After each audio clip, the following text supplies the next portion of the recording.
Welcome to Introverts Own Your Voice. I'm Tom Marcoux. And I'm Johanna McLeod. This episode is When a Flow of New Clients Dries Up. Do this. So this episode is about helping you really gain more clients, especially when you're feeling bad and you're scared. So, Johanna, I have a question for you. When's the time that you were scared about something? It was the first time I did an online course and put it up on a site. And was that a concern because you thought if you didn't get a bunch of clients right away, that it would come across as having kind of the tint of failure or something like that? Well, it was more of, I was afraid that I wouldn't get any clients at all. I mean, this is something new that I've done, and I was just really worried. All this effort that I put in, will it pan out? I'm right there with you. It's really extreme. Now, what's interesting is the solution is to do something new, even though the fear comes from doing something new. How ironic. I guess that's one way of calling it. I would say that it's about fear and pain, so it's a rough experience. Many of us have the roller coaster of fear and pain. Exactly. And if we can reframe that, transform that into it's a natural process. And in fact, there are people who like roller coasters. Yes, it's called airtime. Exactly. In fact, when I learned that airtime was the fun part of it, I was able to reframe it so that I didn't think of, no, airtime is the moment before I lose my lunch. No, airtime is actually the fun part where you go into a simulation of zero gravity for just a moment. Yeah. We're talking about getting more clients. And I brought it down to 3 powerful ideas which we put under the word yes. Oh, yes. Well, I really like the word yes. GetTheBigYes.com is the website. Yes is a fantastic word. The great things in the world happen when someone says yes. I like it when people say yes to me. Exactly. So we're going to say yes to carrying on and bringing across this information. So the first thing that I want to bring to our attention, Y stands for yearn for more reach. The idea, if you have a situation where temporarily the number of prospective clients seems to have dried up, what you got to do is reach out to people in different ways, new ways. Yes, we want to actually connect with this, you might call want power. I want more prospective clients.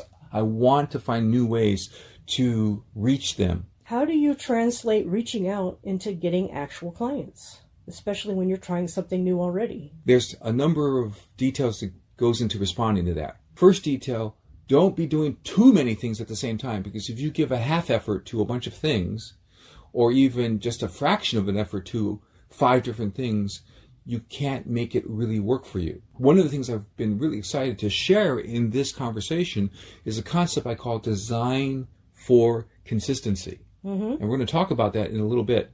But the phrase is design for consistency. That's part of how you make that transformation of the people you reach to have them come into your world. It's a process of being consistent. So long ago, someone found me via the internet, and they called me up and they're talking to me about radio advertising. Oh. The classic problem with radio advertising is that if you have a small budget and you can only have that advertising happen once or twice, it doesn't mean much. It's consistency that means something. So related to your question about converting the people you reach to being actual clients, what happens is you have to consistently connect with them. Instead of spending... So it's a repeat process, is what you're... Exactly. Okay. You need to repeat. And that takes us right over to E of yes, which is engage consistency. I already shared the phrase design for consistency. One of the things that I can demonstrate, and I talk about this with my clients, is that many of us have been encouraged to do podcasts. And the thing, though, is that a lot of people go, I don't have time for that. Well, I get it. You know, if you're doing a 1-hour podcast each time, that's a lot of time. So what we have done here, Johanna, and we'll share this with our listeners, is we have designed it that we record these programs in about 20 minutes. Then the editor edits it down to like 16 minutes. And then I come in as director and we cut it down to 14 minutes or sometimes 9 minutes. And the idea is we're ensuring quality. It's a design for consistency because we do it every week or nearly every week. And we also make sure that it happens because it doesn't take too much time. Yes. Now, and I think that's something that's key, because most of us don't feel like we have enough time.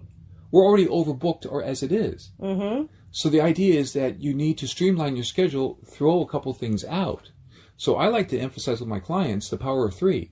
Pick 3 major ways to do outreach. Mm-hmm. And then maybe you're going to swap one out, or you're going to keep certain things consistent. For example, now that we're just a couple of episodes away from 50 episodes, it's really exciting because we have been consistent, because we used design for consistency. Yes. The next thing I'm going to talk about is S, which is serve more.